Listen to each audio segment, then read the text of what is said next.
Hey everyone, welcome to a hot take follow-up. Follow-up.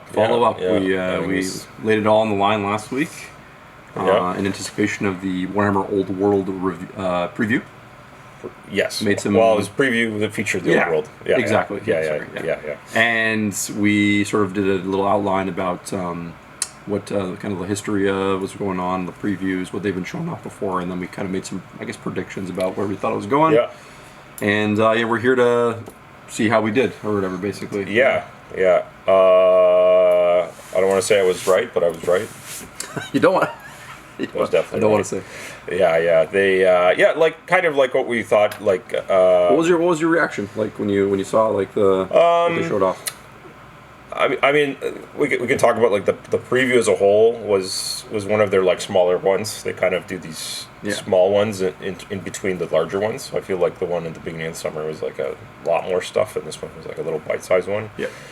No, overall, like obviously, like most people, you started with the like, oh, that's really cool, when because I think they started with the character, whatever, Duke or King on Pegasus, and it looks quite large, like good size, very epic looking, and in plastic, which is like, okay, cool, this is great. And then so love that model, great model. I'm already, the cogs are turning how I could use that model in other purposes too as well, like for just multiple things, I guess. And I thought the Foot Knights, so carrying on, like the next thing was another new plastic, and you're like, oh, you're really getting to go, and then and the Foot Knights are gorgeous, although I did find it curious that they would choose that to be the like the thing that they plastify, not the iconic knight, and then that like mounted guy, and then we roll into and then here's the rest of the stuff, which is just the old stuff on new bases, painted nicely,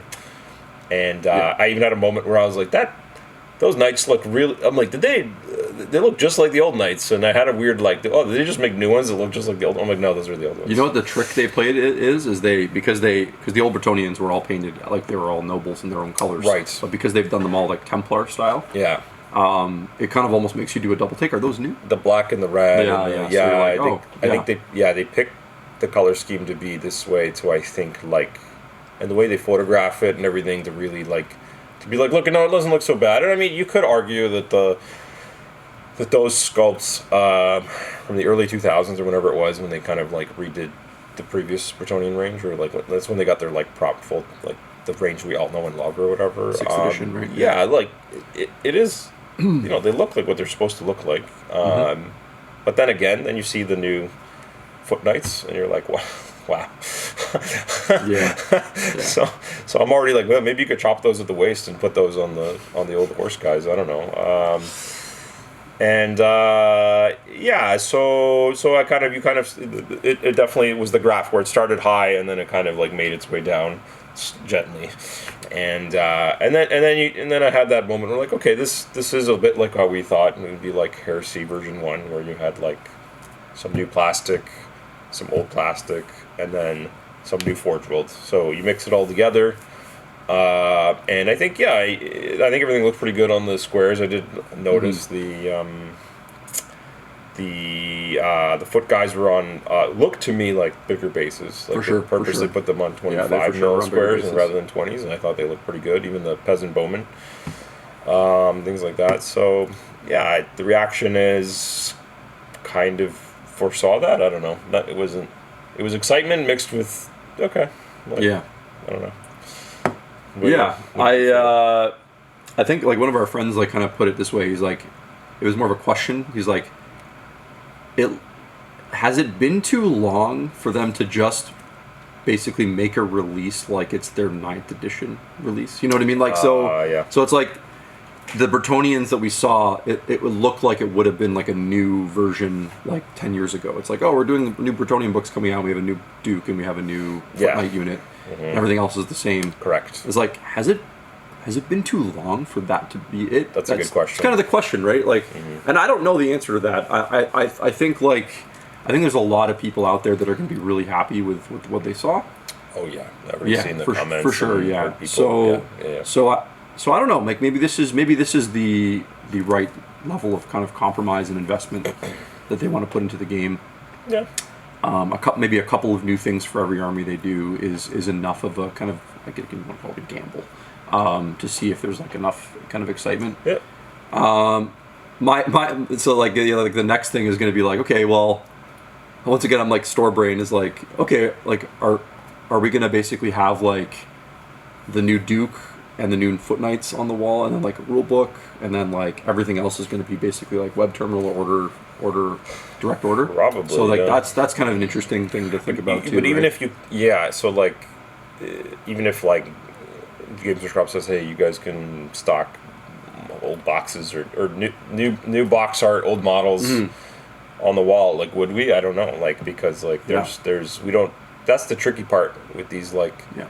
And we've kind of seen it with the last year's like reboxing of some like old Lord of the Rings models.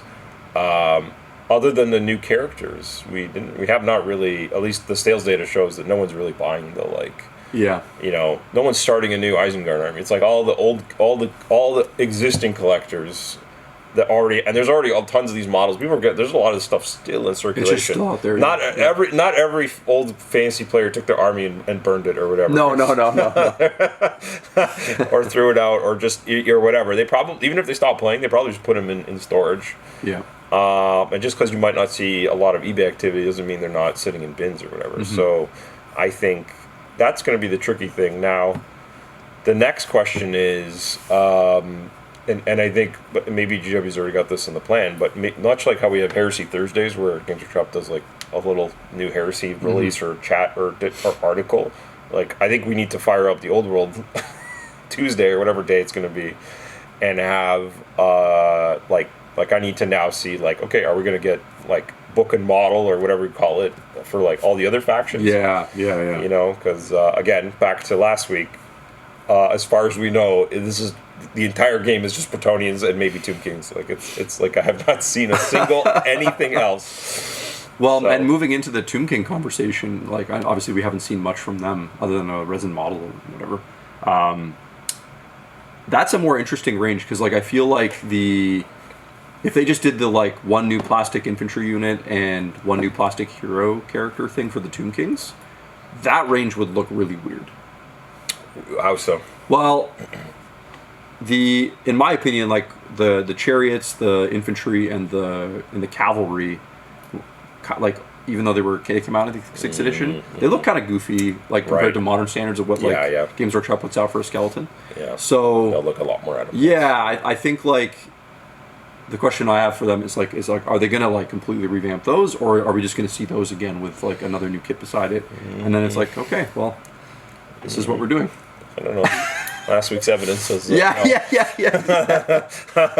be surprised, but yeah. Yeah. So, and I think like I was surprised that they even made a new plastic anything, to be honest. Yep. So I think that like was a good like and first. I think like it's like my expectations throughout like the time span of this whole thing. It's like it started like middle. Right. Went up like a tiny bit probably when they started doing some of the articles. Shot way down. Yep.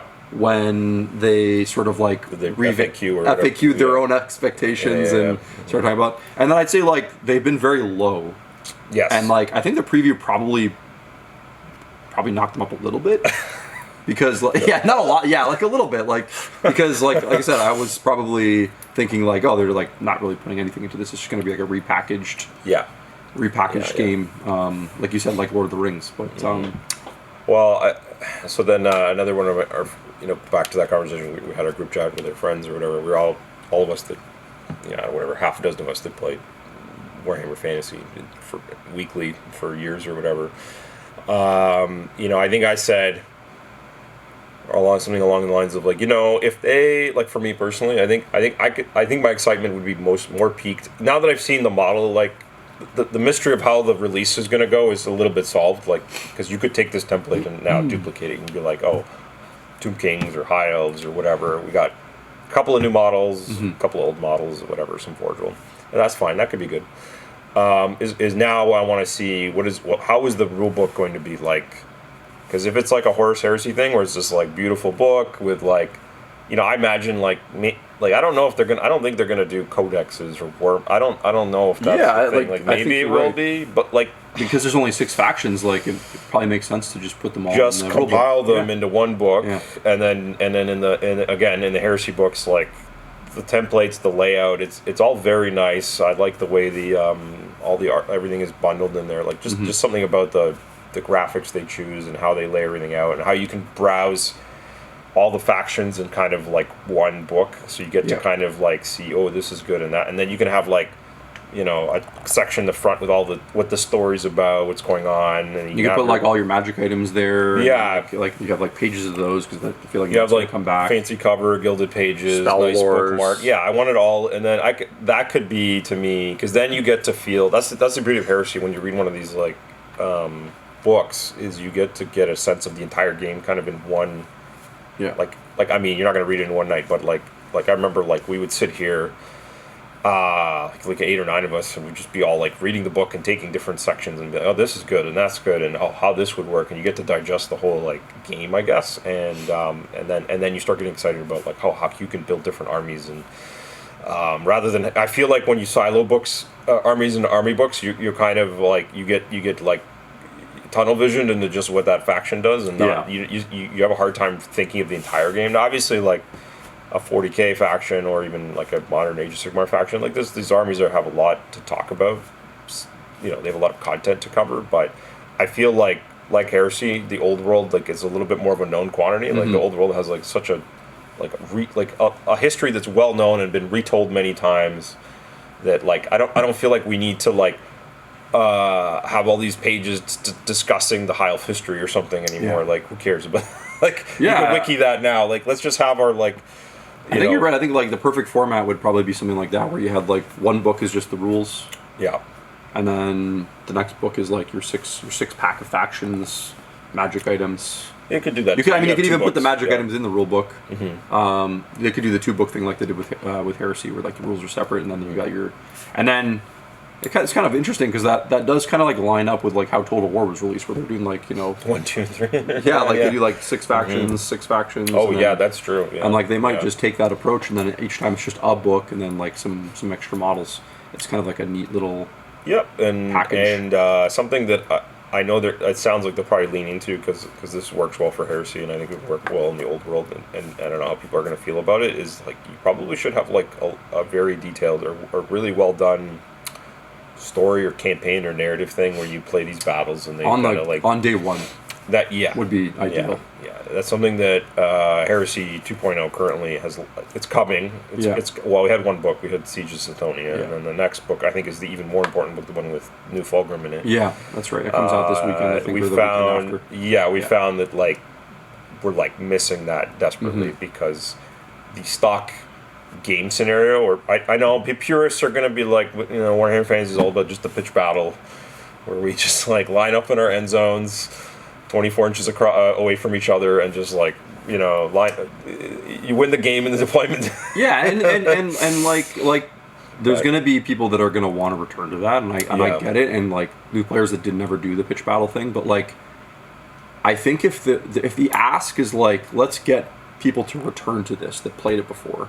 That's the thing. Like I find myself as an older gamer now, like in these kind of more niche like side games, we're like totally looking for that as opposed to the other thing, which we get the scratch from like Age of Sigmar, which is like line up and beat the hell out of each other, competitive, whatever. You can play 40k like that, but like the side games are all about flavor. Yeah. I think it doesn't mean you have to have these like insane scenarios, but I think. Here's another like this is if I was the designer. Sure. What's his hat on? This is the designer hat. It's also means like, of course, there's like this assumes like I have carte blanche and they're gonna approve anything I say. But like, you know, if they really wanted to slam dunk like you know Michael Jordan slam dunk this or whatever, why are you releasing like, I mean, this could happen, a brand new Fortress or something? Oh damn! Like with the launch. Like, how do you not have the box art with the Bretonian guys coming out of the freaking castle with the gate, and it's all brand new and like that hits me on 2 levels. It's like the Warhammer Fortress release, which I was like, like just like stunned by, and then like my childhood kid, which was like playing with the Lego Fortress version or castle. Lego. It was the thing is like when I started Warhammer, it was the thing you were always like, look, you're like that would be cool to own, but like it's not in the budget. And that's really what GW's like spent the last like 5 to 7 years releasing is like all the things when we were young we wished we could have bought. Yeah. Like when you think about like Necromunda and all these side games, and even like new factions in 40K that have come out. It's like stuff that we were like, you know, too young to appreciate or like never got to collect it. And now we're old and we have disposable income. It's like they're just hitting us with constant stuff like that. Right? So that's kind of interesting. Yeah, that'd be kind of wild. Like we should have they should lean into it more. They need to release. They need to sell Green Flock, Goblin Green color, and it's not Green Flock. It's Old World.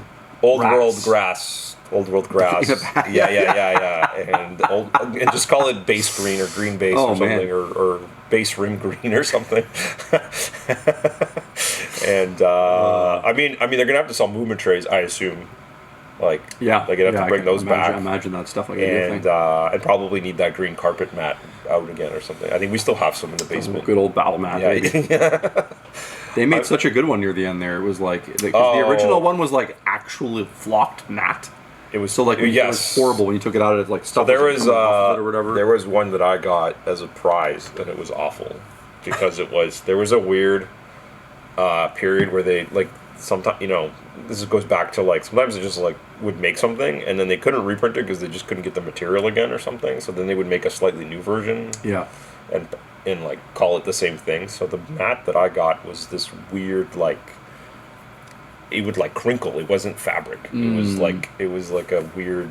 I don't know what it was. Almost like vinyl, but like it was like plasticky vinyl thing that like had like some extra coating on it, and like it was durable, but it was like it was awful because you'd roll it out and it would just be like crappy looking or whatever. Look, we got a hill over here. It was like I couldn't but. That's what we got because I would always go to my friend's house and play, or he'd come to my house. So we needed something that would just like roll out. And it was and then they did the nice carpet one after whatever. It was good actually. It was really good. Like you can iron it, I guess. Or wash it. I don't know. Whatever.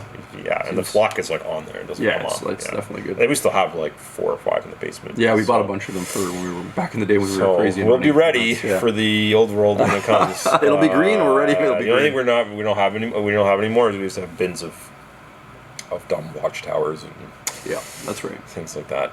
Yeah. Are you excited for Watchtower? Are you excited to go back to Watchtower? Not bring that mission back. Watchtower. That scenario. This is like another. We could end the video with this small conversation about the. This is another thing. This is not even me. This is because in the previous video we talked about like the new generation of people that haven't gotten to play the miniature game, but played the video game, and all they really know is the video game. And sometimes I like have a moment. I'm like, and this is probably all moot because the new rule set will be unique on its own, and as GW has themselves self-proclaimed that it's not going to be the same game exactly. But it's a lot of like, I don't know if you're ready for the things that went on, like, because like it doesn't matter what game, because this happens in Heresy too, even though it's like very narrative driven. People do also build like very disgusting, powerful armies. Oh my gosh, yes. And think about how they can just win the game. Based on all the different scenarios. So there was just like things like, I'm just going to put my Slan and Temple Guard in a tower that you can't, get into. That's right. I win. Yeah. You can't. I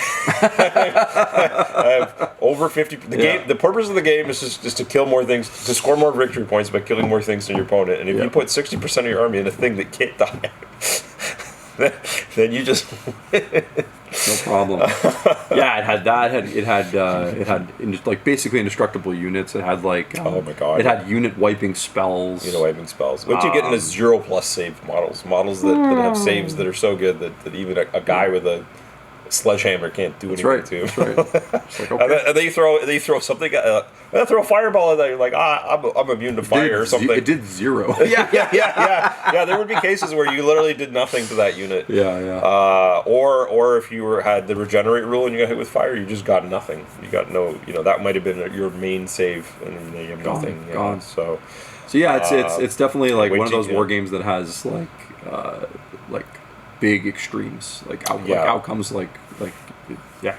Cannonballs was another one that came to mind. Oh cannonballs, all or nothing weapon that like, and then there was the funny like if you're going on a mount and you got with a cannon, the ball magically ricocheted both things somehow. It like you're like how does it? How does it hit the guy and the mountain? Oh yeah, because like if you were mounted, didn't it hit both? Yeah, both. Yeah. Oh yeah. But it randomly did. So it could just like. And the rules for it over the years were like everything from like I wonder if they'll go back to guessing, like actual guessing.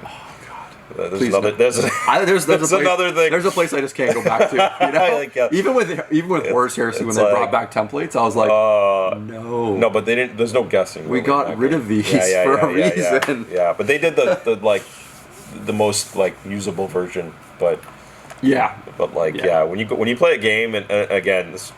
If you're a new player, you might struggle with this, maybe not, but like, when you played enough games on those 6x4s, you ran into people that are like, it's 37.65 inches, and they would just slam on that. It's like right in the middle of my regiment. That's going to be 28 models. 28 models are going to die. Yeah, so, I mean, it is nostalgic, but also just nuts. Yeah. Anyway. Well, the moral of the story is we were right, kind of? Kind of, mostly. Mostly right. And, could be good.